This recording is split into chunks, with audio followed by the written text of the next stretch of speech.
ओम शांति 11/8/2025। बाबा आज कह रहे हैं, मीठे बच्चे, तुम्हें पढ़ाई से अपनी कर्मातीत अवस्था बनानी है, साथ साथ पतित से पावन बनाने का रास्ता भी बताना है, रूहानी सर्विस करनी है। आज का प्रश्न है, कौन सा मंत्र याद रखो तो पाप कर्मों से बच जाएंगे? उत्तर, बाप ने मंत्र दिया है, hear no evil, see no evil, आदि आदि। यही मंत्र याद रखो। तुम्हें अपनी कर्मेंद्रियों से कोई पाप नहीं करना है। कलयुग में सबसे पाप कर्म ही होते हैं। इसीलिए बाबा ये युक्ति बताते हैं, पवित्रता का गुण धारण करो, यही नंबर 1 गुण है। ओम शांति। बच्चे किसके सामने बैठे हैं?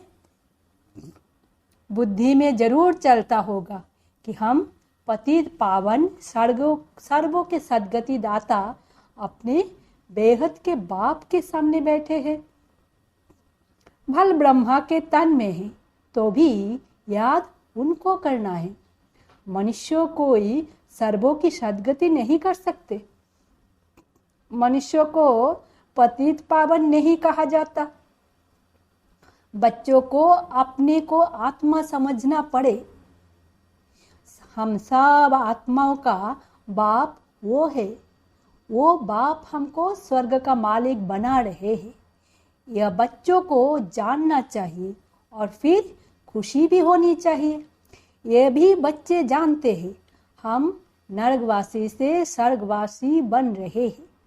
बहुत सहज रास्ता मिल रहा है। सिर्फ याद करना है और अपने में दैवी गुण धारण करने हैं।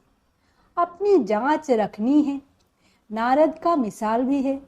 ये सब दृष्टांत ज्ञान के सागर बाप ने ही दिए हैं। जो भी सन्यासी आदि दृष्टांत देते हैं वो सब बाप के दिए हुए हैं। भक्ति मार्ग में सिर्फ गाते रहते हैं। कछुए का, सर्प का, भ्रमरी का दृष्टांत देंगे, परंतु खुद कुछ भी नहीं कर सकते। बाप के दिए हुए दृष्टांत भक्ति मार्ग में फिर रिपीट करते हैं। भक्ति मार्ग है ही पास्ट का। इस समय जो प्रैक्टिकल होता है उसका फिर गायन होता है। भल देवताओं का जन्मदिन अथवा भगवान का जन्मदिन मनाते हैं, परंतु जानते कुछ भी नहीं है। अभी तुम समझते जाते हो। बाप से शिक्षा लेकर पतित से पावन भी बनते हो और पतितों को पावन बनने का रास्ता भी बताते हो। ये है तुम्हारी मुख्य रूहानी सर्विस। पहले पहले कोई को भी आत्मा का ज्ञान देना है। तुम आत्मा हो। आत्मा का भी किसको पता नहीं। आत्मा तो अविनाशी है। जब समय होता है आत्मा शरीर में आकर प्रवेश करती है तो अपने को घड़ी घड़ी आत्मा समझना है। हम आत्माओं का बाप परमपिता परमात्मा है, परम टीचर भी है। ये भी हरदम बच्चों को याद रहना चाहिए। ये भूलना नहीं चाहिए। तुम जानते हो अब वापिस जाना है। बिना सामने खड़ा है। सतयुग में दैवी परिवार बहुत छोटा होता है।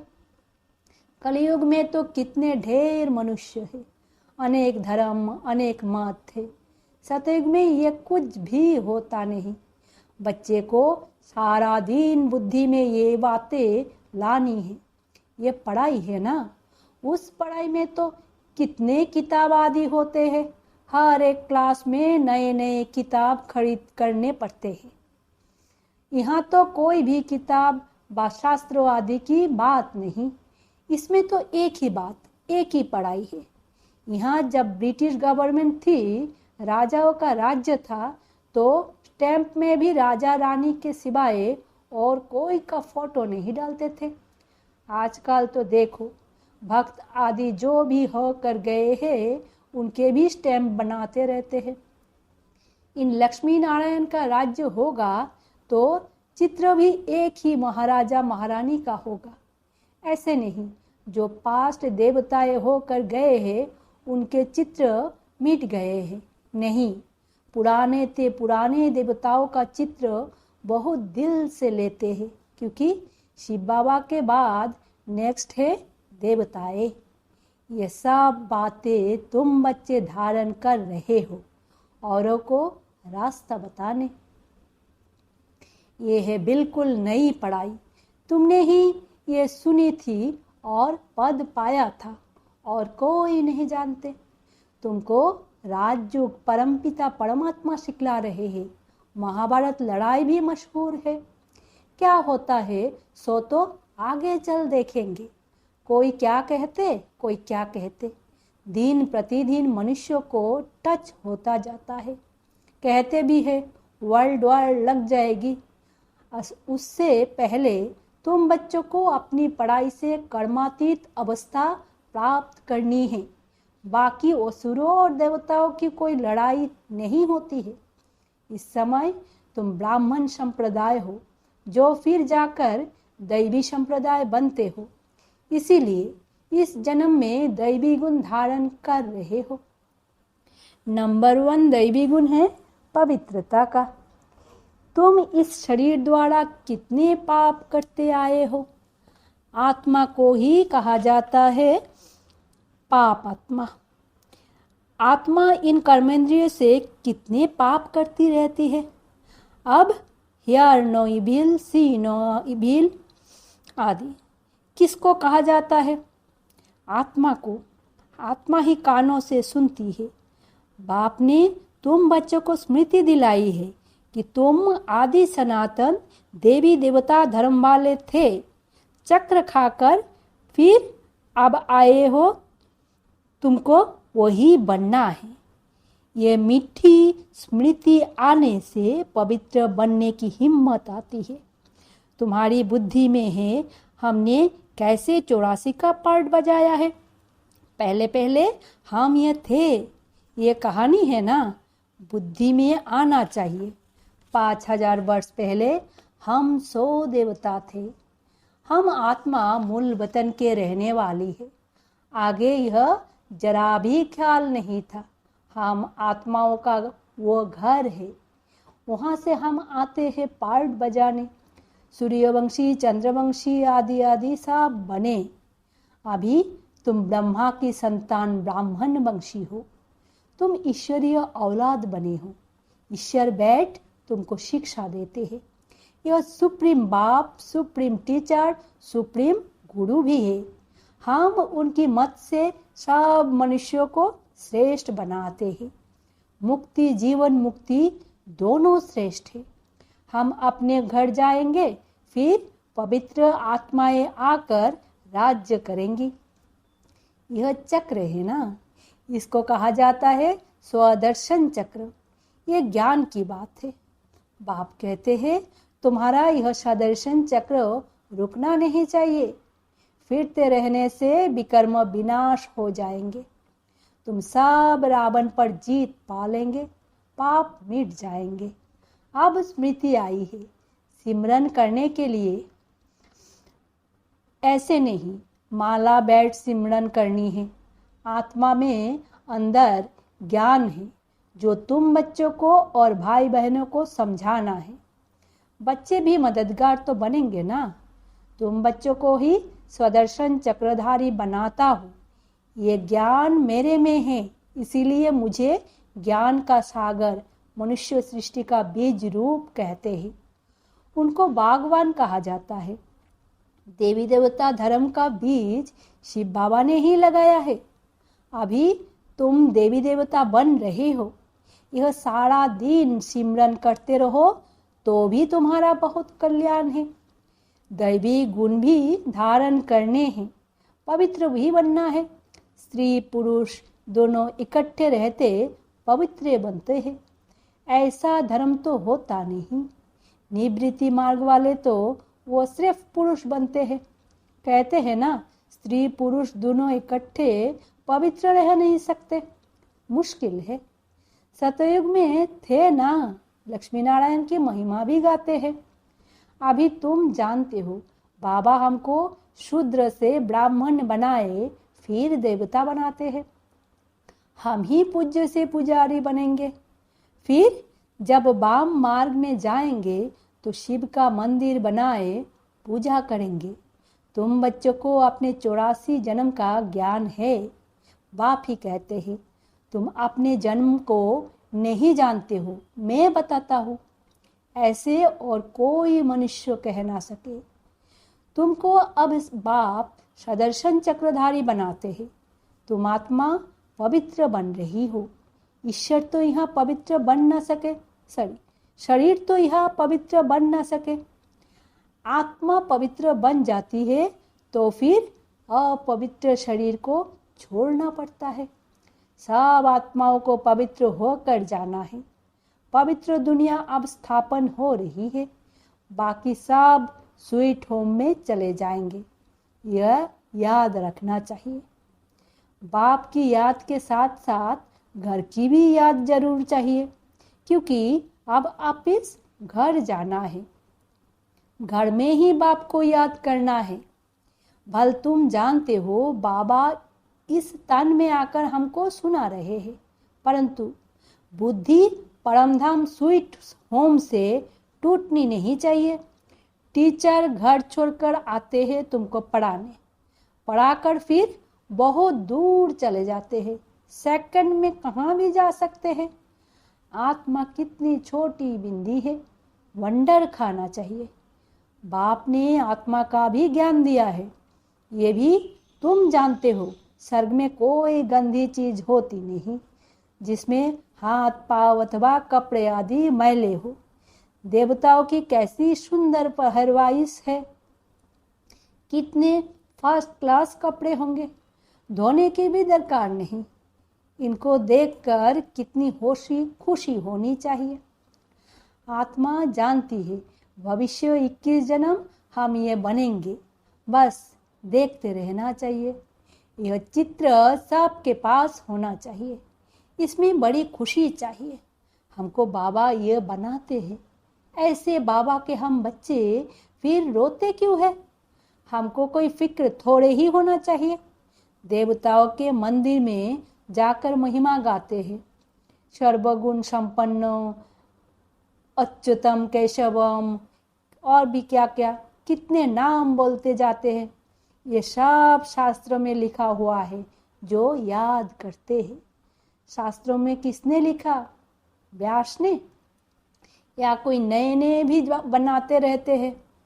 ग्रंथ आगे बहुत छोटा था, हाथ से लिखा हुआ। अभी तो कितना बड़ा बना है, दिया है। जरूर एडिशन किया होगा। अब गुरु नानक तो आते ही है धर्म की स्थापना करने। ज्ञान देने वाला तो एक ही है। क्राइस्ट भी आते हैं सिर्फ धर्म की स्थापना करने के लिए। जब सब आ जाते हैं फिर तो वापस जाएंगे। घर भेजने वाला कौन? क्या क्राइस्ट? नहीं, वो तो भिन्न नाम रूप में तमो प्रधान अवस्था में है। सतो रजो तमो में आते हैं ना। इस समय सब तमो प्रधान है, सब की जड़जड़ीभूत अवस्था है ना। पुनर्जन्म लेते लेते इस समय सब धर्म वाले आकर तमो प्रधान बने हैं। आप सबको वापिस जाना है जरूर। फिर से चक्र फिरना चाहिए। पहले नया धर्म चाहिए जो सतयुग में था। बाप ही आकर आदि सनातन देवी देवता धर्म की स्थापना करते हैं। फिर विनाश भी होना है। स्थापना, विनाश, फिर पालना। सतयुग में एक ही धर्म होगा। यह स्मृति आती है ना। सारा चक्र स्मृति में लाना है। अभी हम 84 का चक्र पूरा कर वापिस घर जाएंगे। तुम बोलते चलते सदर्शन चक्रधारी हो। वो फिर कहते कृष्ण को सदर्शन चक्र था, उनसे सबको मारा। अकासुर बकासुर आदि के चित्र दिखाए हैं, परंतु ऐसी कोई बात है नहीं। तुम बच्चों को अभी स्वदर्शन चक्रधारी बनकर रहना है, क्योंकि स्वदर्शन चक्रों से तुम्हारा पाप कटते हैं। आसुरीपना खत्म होता है। देवताओं और असुरों की लड़ाई तो हो ना सके। असुर है कलयुग में, देवताएं है सतयुग में, बीच में है संगम युग। शास्त्रों है ही भक्ति मार्ग के, ज्ञान का नाम निशान नहीं है। ज्ञान सागर एक ही बाप है सबके लिए, सिवाय बाप के कोई भी आत्मा पवित्र बन वापिस जा नहीं सकती। पार्ट जरूर बजाना है तो अब अपने 84 के चक्र को भी याद करना है। हम अभी सतयुगी नए जन्म में जाते हैं, ऐसा जन्म फिर कभी नहीं मिलता। शिव बाबा फिर ब्रह्मा बाबा, लौकिक पारलौकिक, और ये है अलौकिक बाबा। इस समय की ही बात है, इनको अलौकिक कहा जाता है। तुम बच्चे उस शिव बाबा को सिमरन करते हो, ब्रह्मा को नहीं। भल ब्रह्मा के मंदिर में जाकर पूजा करते हैं, वो भी तब पूछते हैं जब सूक्ष्म वतन में संपूर्ण अव्यक्त मूर्त है। यह शरीरधारी पूजा के लायक नहीं है, ये तो मनुष्य है ना, मनुष्य की पूजा नहीं होती। ब्रह्मा को दाढ़ी दिखाते हैं तो मालूम पड़े यह यहाँ का है, देवताओं को दाढ़ी होती नहीं। ये सब बातें बच्चों को समझा दी है। तुम्हारा नाम वाला है, इसीलिए तुम्हारा मंदिर भी बना हुआ है। सोमनाथ का मंदिर कितना ऊंचे ते ऊंचे, सोम रस पिलाया, फिर क्या हुआ? फिर यहाँ भी दिलवाड़ा मंदिर देखो, मंदिर हुबहू यादगार बना हुआ है। नीचे तुम तपस्या कर रहे हो, ऊपर में है स्वर्ग। मनुष्य समझते हैं स्वर्ग कहाँ ऊपर में है। मंदिर में भी नीचे स्वर्ग कैसे बनाए? तो ऊपर छत में बना दिया है। बनाने वाले कोई समझते नहीं है, बड़े बड़े करोड़पति हैं, उन्हों को यह समझाना है। तुमको अभी ज्ञान मिला है तो तुम बहुतों को दे सकते हो। अच्छा, मीठे मीठे सिकिल दे बच्चों प्रति माता पिता बाप दादा का याद प्यार और गुड मॉर्निंग। रूहानी बाप की रूहानी बच्चों को नमस्ते। हम रूहानी बच्चों की रूहानी माता पिता बाप दादा को याद प्यार, गुड मॉर्निंग और नमस्ते। धारणा के लिए मुख्य सार। पहला, अंदर से आसुरीपने को समाप्त करने के लिए चलते फिरते स्वदर्शन चक्रधारी होकर रहना है। सारा चक्रों स्मृति में लाना है। दूसरा है, बाप की याद के साथ साथ बुद्धि परमधाम घर में भी लगी रहे। बाप ने जो स्मृतियाँ दिलाई है उनका सिमरन कर अपना कल्याण करना है। वरदान है, सर्वोगुण संपन्न बनने के साथ साथ किसी एक विशेषता में विशेष प्रभावशाली भाव। जैसे डॉक्टर जनरल बीमारियों की नॉलेज तो रखती ही है, लेकिन साथ साथ किसी बात की विशेष नॉलेज में नामी ग्रामी हो जाते हैं। ऐसे आप बच्चों को सर्वगुण संपन्न तो बनना ही है, फिर भी एक विशेषता को विशेष रूप से अनुभव में लाते, सेवा में लाते आगे बढ़ते चलो। जैसे सरस्वती को विद्या की देवी, लक्ष्मी को धन के देवी कहकर पूजते हैं, ऐसे अपने में सर्वगुण सर्वशक्तियाँ होते भी एक विशेषता में विशेष रिसर्च कर स्वयं को प्रभावशाली बनाओ। स्लोगन है, विकारों रूपी सांपों को सहज योग की शैया बना दो तो सदा निश्चिंत रहेंगे। अव्यक्त इशारे। सहजयोगी बनना है तो परमात्मा प्यार के अनुभव भी बनो। जब मन ही बाप का है तो फिर मन कैसे लगाए, प्यार कैसे करे, ये प्रश्न ही नहीं उठ सकता, क्योंकि सदा लाभलीन रहते हैं। प्यार स्वरूप मास्टर प्यार के सागर बन गए तो प्यार करना नहीं पड़ता, प्यार का स्वरूप हो गए। जितना जितना ज्ञान सूर्यों की किरणों व प्रकाश बढ़ता है, उतना ही ज़्यादा प्यार की लहरें उछलती है। ओम शांति। शुक्रिया बाबा।